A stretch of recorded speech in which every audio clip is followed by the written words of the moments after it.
और बेटा, पढ़ाई कैसी चल रही है? बहुत अच्छी बाबा। खूब मन लगा के पढ़ो, ठीक है? ठीक है। बहुत आगे जाना है बेटा।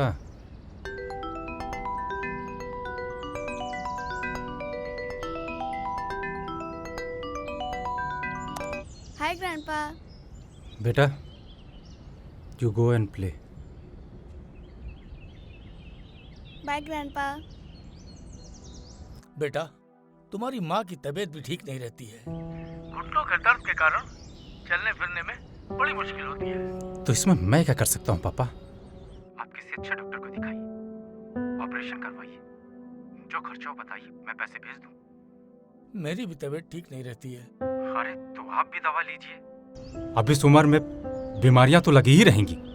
वो सब तो ठीक है, लेकिन इस उम्र में किसी के सहारे की भी तो जरूरत होती है। तो आप एक नौकर या नौकरानी रख लीजिए। वो आप दोनों की देखभाल करेगा।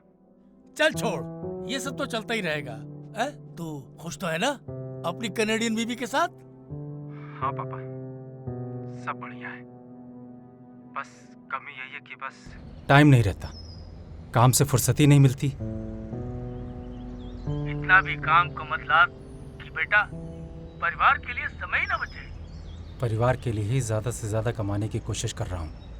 सिर्फ पैसा ही परिवार की जरूरत नहीं होती है, परिवार के लिए सबके साथ की जरूरत होती है। पापा, आपने ही तो कहा था वो लोग मूर्ख होते हैं जो ये कहते हैं कि एक रोटी कम खाओ पर घर में रहो। हाँ कहा था, लेकिन अब समझ में आया कि मैं ही गलत था। नहीं पापा, आप सही थे। मतलब? मैं समझा नहीं। हाँ पापा, एक आप हैं जो घर में रह के दादा दादी, बुआ चाचा ताऊ सबको समेटे हुए गांव के प्राइमरी स्कूल टीचर से लेकर के प्रधानाचार्य तक का सफर तय किया। और एक मैं हूँ जो घर से बाहर निकल के एक इंटरनेशनल कंपनी का सीईओ हूँ। फर्क है ना पापा? पता नहीं बेटा। पापा, पापा मैं तो वहीं रहना चाहता था। आपके पास?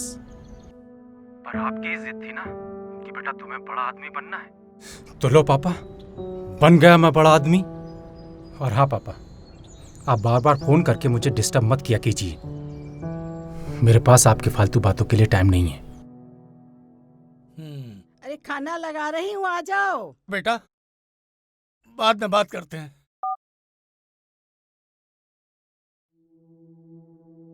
दस बज गए हैं, अब तो खाना खा लो। अब भूख नहीं है। लो, अब भूख नहीं है? अरे शाम से हल्ला मचा रहे थे, कढ़ी बना दो कढ़ी बना दो। अब कढ़ी बना दी तो भूख नहीं है, ये भला क्या बात हुई? जब कह दिया भूख नहीं है तो नहीं है बस। तुम एक बात को लेकर चढ़ी जाती हो एकदम से। अच्छा, शिशिर से बात हुई? हाँ नहीं, हाँ हुई। वो बिजी था, कल बात करेंगे। आने के लिए कुछ बोला उसने? कह दिया ना कि वो बिजी था, कल बात करूंगा। ठीक है, अब खाना खा करके सो जाओ। मैं अभी जा रही हूँ बर्तन साफ करने के लिए। कल जो है वो काम वाली छुट्टी पर है। ठीक है? तो एक काम करो, सुनो, आधा गिलास छुटकी से दूध भेज दो। और सुनो, तुम खाना खा लेना। ठीक है।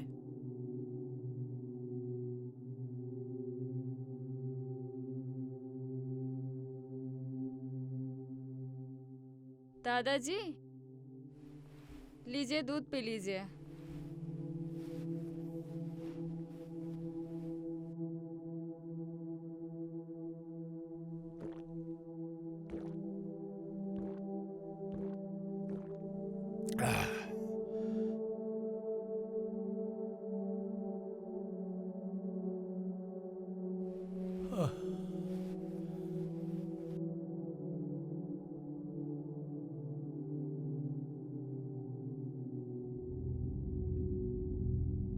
तो इसमें मैं क्या कर सकता हूँ पापा?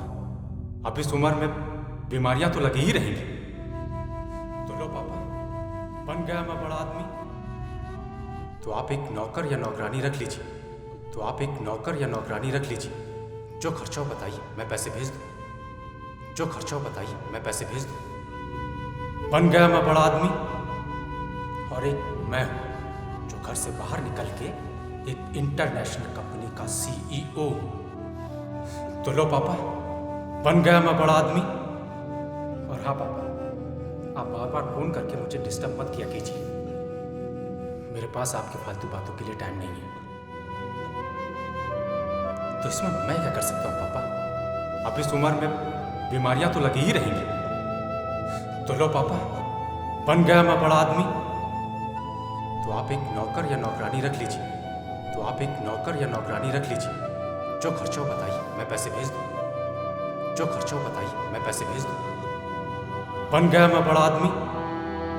और एक मैं हूँ जो घर से बाहर निकल के एक इंटरनेशनल कंपनी का CEO। तो लो पापा, बन गया मैं बड़ा आदमी। और हाँ पापा, आप बार बार फोन करके मुझे डिस्टर्ब मत किया कीजिए। मेरे पास आपकी फालतू बातों के लिए टाइम नहीं है।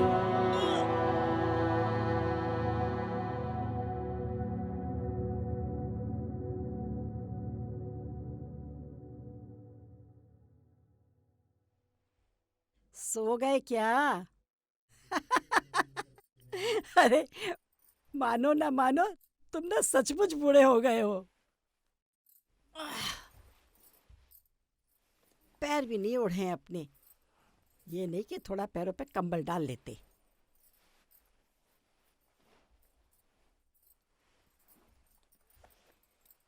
चलो ठीक है, मैं भी लेट जाती हूँ। अरे भगवान,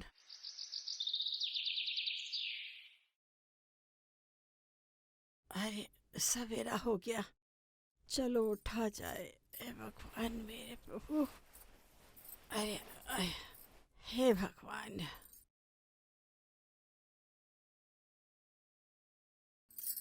अरे अभी तक सो रहे हो? उठो ना, अरे उठो ना, अरे उठो ना। अरे ये क्या हो गया? अरे भगवान।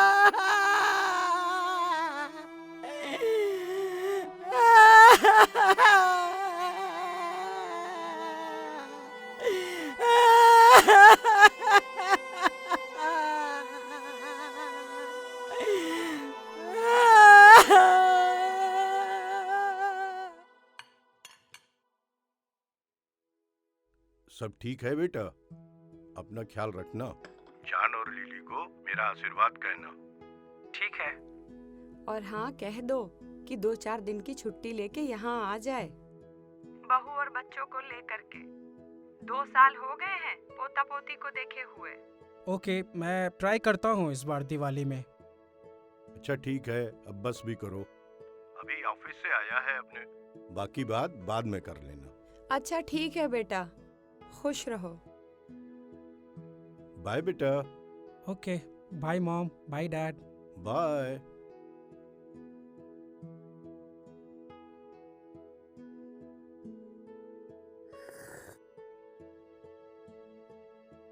एक्चुअली गजब की तरक्की हुई है टेलीकॉम इंडस्ट्री में। हम लोग यहाँ बैठे हैं और लड़का इंग्लैंड में बैठा है और लाइव बात हो रही है। It's a revolution of technology, so strange. हाँ ये तो ठीक है, अपने समय में हम लोग भी तो रेडियो और ट्रांजिस्टर को न्यू टेक्नोलॉजी समझते थे। वाकई तरक्की तो हुई है। अब देखो ना, हजारों मील दूर बैठे अपने लोग सेकंडों में कनेक्ट हो जाते हैं। फ्रंट टू फ्रंट बात हो रही है। हाँ ये तो बात है।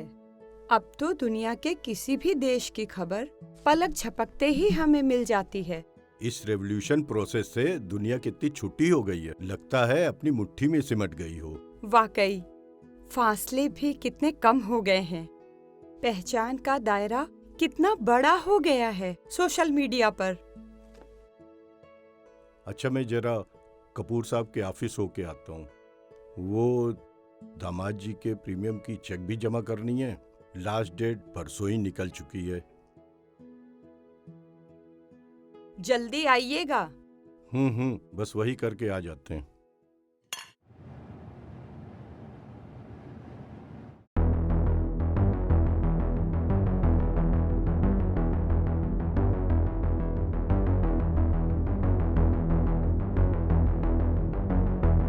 अरे गार्ड, क्या हुआ? अरे सर, महेश जी गुजर गए। कौन महेश जी? आपके ऊपर वाले ही फ्लैट में तो रहते थे। अरे शिशिर जी के पिताजी 1 साल से बीमार चल रहे थे, आज सवेरे ही गुजर गए। कौन शिशिर जी? वो शायद कनाडा में जॉब करते हैं, 3 साल हो गए, आज तक नहीं आए। और कोई है उनके फैमिली में? हाँ, एक बेटी है, यूएसए में रहती है, मगर यहाँ तो वो बस अपनी पत्नी के साथ अकेले ही रहते थे। क्या हुआ, बात हुई कुछ? हाँ, बात हुई उनके बेटा और बेटी दोनों से। क्या बोले, कब तक आएंगे? वो दोनों नहीं आ पाई। बेटे को ऑफिस से छुट्टी नहीं मिल रही है और बेटी की मीटिंग लगी पड़ी है। सॉरी बोले हैं और बोले हैं तुम लोग मिलके दाह संस्कार कर दो। अरे हम लोग कहाँ से दाह संस्कार कर दें? क्रियाक्रम कौन करेगा, आग कौन देगा, और फिर ऐसी स्थिति में माता जी से पैसे कौन मांगेगा?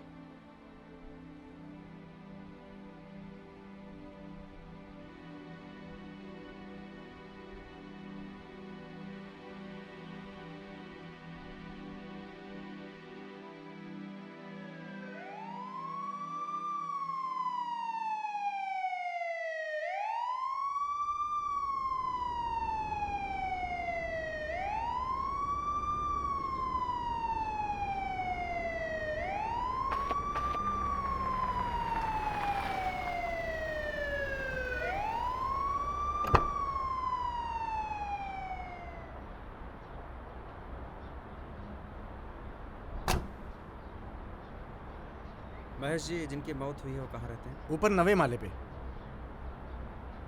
आप? मैं डॉक्टर त्रिपाठी, गवर्नमेंट हॉस्पिटल से। उनकी धर्मपत्नी ने फ़ोन करके उनके मौत की सूचना दी। बॉडी लेने आए हैं।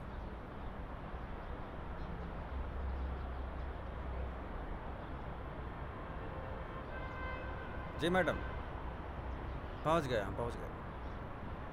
ठीक है, ओके। लेकिन डॉक्टर साहब, उनके परिवार वालों में से तो यहाँ कोई है नहीं। उनके परिवार के सबसे महत्वपूर्ण सदस्य उनकी धर्मपत्नी ने फ़ोन करके उनके पार्थिव शरीर को दान कर दिया है, जिससे उनके शरीर के अंग से किसी ज़रूरतमंद की ज़िंदगी बच सके और हमारे हॉस्पिटल के नए छात्र जो पढ़ रहे हैं उनको कुछ शिक्षा मिल सके। गार्ड, ले जाओ इनको। नरेश। Yes sir. स्ट्रेचर निकालो।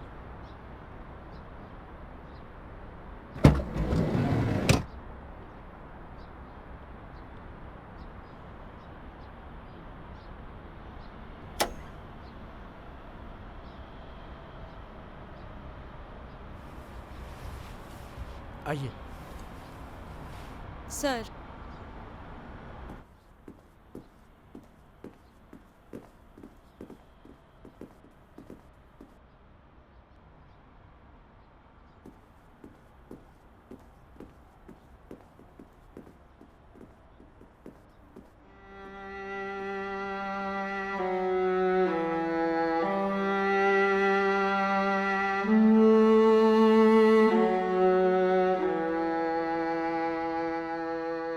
Sir, Mrs Mahesh. नमस्ते मैडम, मैं doctor Tripathi, government medical college से। और आप कौन हैं? महेश जी की पोती। अच्छा, लेकिन आप तो कह रहे थे कि... सही कहा था, अगर आपको मेरे सिग्नेचर की ज़रूरत हो तो ले लीजिए, मैं कर देती हूँ। वैसे दादी का जो निर्णय है वो हम एक्सेप्ट करते हैं।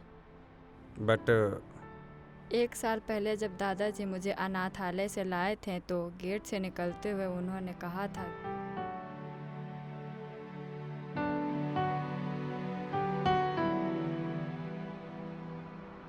बेटा, आज से तुम अपने आप को अनाथ मत समझना, हम है ना बेटा।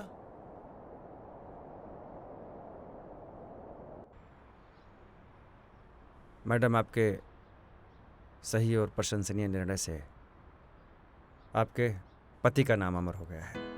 आपके इस निर्णय से समाज के कई इंसानों को बेहतर जीवन जीने का मौका मिलेगा। आपके बहादुरी के लिए यह अवार्ड स्वीकार कीजिए इसको। अपना ख्याल रखिएगा। किसी भी प्रकार की सहायता की जरूरत पड़ जाने पर इसमें लिखे नंबर पर केवल मिस कॉल कर दीजिएगा। नमस्ते, मुझे आप पर बहुत गर्व है। अच्छा मैम, अच्छा चलो चलो सर, नमस्कार।